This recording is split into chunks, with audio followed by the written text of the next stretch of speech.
Donc, nous vous remercions pour vos différentes communications et nous passons directement au débat.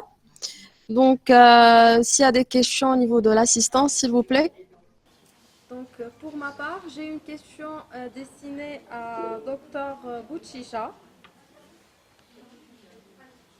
Donc, quelles sont les contraintes retrouvées pour recenser ces produits traditionnels? Dr Bouchisha est parmi nous.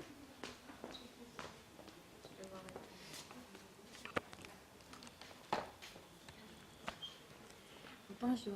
Merci pour la question. Elle est très intéressante parce qu'on a eu beaucoup de contraintes, surtout en ce qui concerne le recensement de ces produits. Le premier dispositif qu'on a utilisé pour identifier plus de produits, c'est bien le Google Scholar. Donc, les gens qui ont la recette n'ont pas accès à Google Scholar, qui sont les gens qui sont vraiment âgés. Donc, pour faire une enquête sur terrain, et pour avoir plus de produits au niveau national, donc c'était impossible, surtout que le territoire algérien est trop grand, donc c'était vraiment impossible d'avoir plus de détails. Sinon, l'accès aux gens qui ont la recette, ils n'ont pas des détails par rapport à la quantité, sinon on a réellement qu'une identification globale du produit.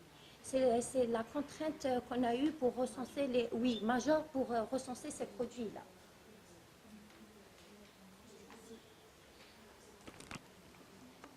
Merci pour votre réponse, Dr Bouchisha. Donc, il y a Dr Agoun qui doit poser aussi une autre question. Bonsoir. J'ai une question à Madame Bouchisha.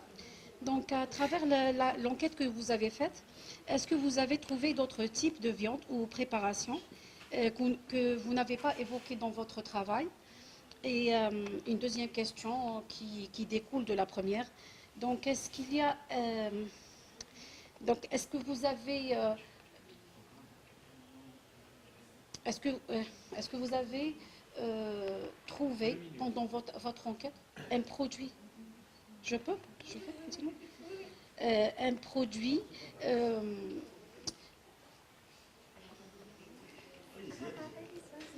excusez-moi. Donc, je perds un petit peu le fil. Donc, je demande, est-ce que vous avez trouvé d'autres projets que vous n'avez pas évoqués dans votre travail pour une raison ou pour une autre?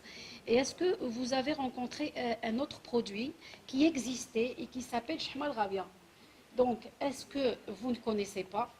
Est-ce que les familles ne font plus ce produit?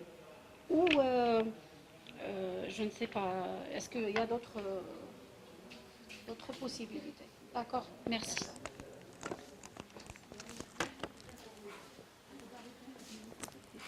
Donc, par rapport à la première question,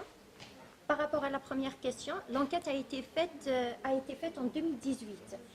Bien évident que les enquêtes sur terrain, on a poursuivi les enquêtes et on a pu recenser d'autres produits, entre autres Shahmal Rawiya, et ce qu'on appelle le merdour. C'est un autre type de guidit avec des condiments et des condiments et des légumes qui sont séchés.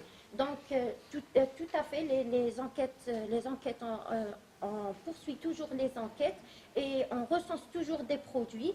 Donc, pour le Shahma al-Rawiya, oui, moi personnellement, je la connais et on peut la considérer comme un produit carné traditionnel parce que un produit carné, quand on veut le définir, c'est tout produit issu de la viande et ses dérivés.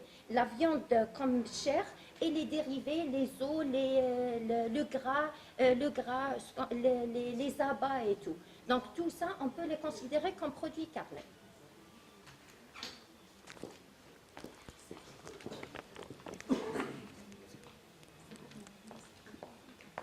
Donc, une question de la part de Madame Bessila pour Madame Mezali. Est-ce que vous êtes connectée? Oui, donc voici la question de la part du professeur Bessila. Je vous remercie, Madame Mezali, pour votre contribution. Mes questions, elles concernent le temps de prélèvement. Vous avez fait prélever après ressuyage du poulet pour estimer la qualité du procédé, la qualité des différents procédés d'abattage du volaille. Est-ce que ce ne serait pas judicieux de faire un prélèvement avant la saignée? Donc pour vraiment savoir si l'animal ou votre poulet, s'il est stressé, normalement vous allez avoir une fragilisation de la barrière intestinale et une septicémie de la carcasse déjà avant d'entamer les autres opérations d'abattage. Et donc là, à mon avis, il fallait faire un prélèvement avant et après ressuyage pour confirmer que c'est les procédés ou la chaîne d'abattage qui est la cause de la contamination des viandes avicoles. Merci.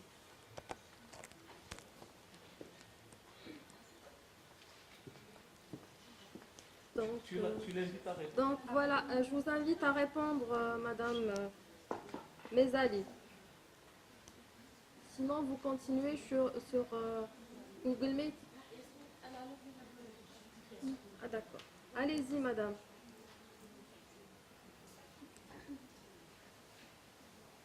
Veuillez réactiver le micro, s'il vous plaît.